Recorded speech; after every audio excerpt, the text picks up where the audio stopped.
There are these blue zones all over the world where people live way longer than they do in the United States. Way longer. Blue zones, cities and villages where people live to be 100 and beyond. Why are they living longer? Buettner and fellow researchers say it's because of plant-based diets, moderate activity, good company, and even red wine. For the most part, they're healthier eaters. Some of them are plant-based. A lot of them drink wine. They de-stress. So there's places like Japan, Italy, Costa Rica, Greece, and Loma Linda, California. Loma Linda? Yeah, Loma Linda. Loma Linda's, that's in Southern California. Yes. We're going. Let's all move there right now. Harvey, they're Seventh-day Adventists. The Adventist faith, which is a plant-based diet. They have a 24-hour Sabbath period, which gives them time to focus on family, God, nature, relieving stress, and strengthening social networks. So I feel like in addition to the diet, rest also plays a very big part in life expectancy. I'm a goner. The pillars of every longevity diet in the world are whole grains, greens, and beans. Cup of beans seems to add about 4 extra years of life expectancy if you can eat it every day. The only thing I found in common with all these cities, though, is the meat. There was like less than 5%, consumption on that. They have social circles around them that help reinforce the right eating.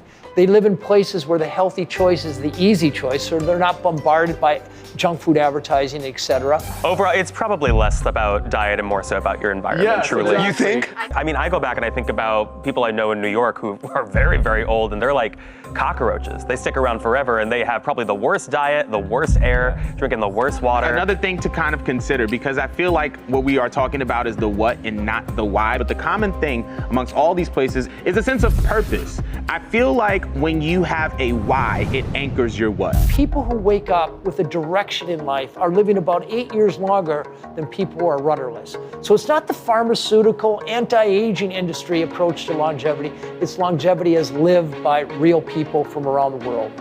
When people retire, a lot of them just go downhill. Yeah. Because they lose their sense of purpose. One of the things that all these blue zones share in common is a sense of purpose, is a sense of discipline. And I believe that discipline has the potential to ground you, to anchor you in your life decisions. And family, like a lot of these places, they stay with their family. It is traditional for you to have your older family members stay with you. And usually when they are active with you, the younger people in their family, they're gonna live longer. But so India, one of the largest populations, we definitely live with our parents forever and then they come to live with us forever. When I say we, I never lived there, but culturally that's what we do. There's none of us who are appearing in blue zones. We're putting so much weight on this community thing, but then there should be more places lit up on that map. I think that's right.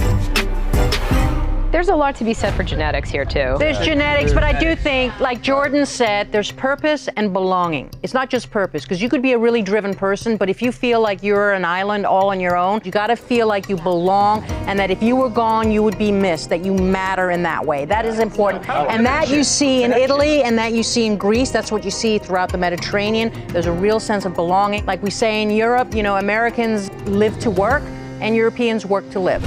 But it's like, if you eat well, if you drink less alcohol, you don't eat meat, and you're surrounded by a good social circle, you will have a long, healthy life. It's like, no. Yeah. I've heard this my entire life. It's like there've been every news piece on these, and it's always old people walking slow and gardening. But they all drink wine. It's a de-stressor. It's also a social thing, and it's making you happy, and you're laughing with friends. I honestly think, this sounds so cheesy, but laughter is the best medicine. When somebody makes me laugh, or I can make somebody laugh, it's like this dopamine hit that feels so good. I think there's something to that. It's just a combination of things. It's genetics, it's what you eat, it's lifestyle, it's purpose, it's all those things, and one of them can make everything go haywire. Yeah, agreed. I'm glad I solved that. Okay. Yeah, case closed.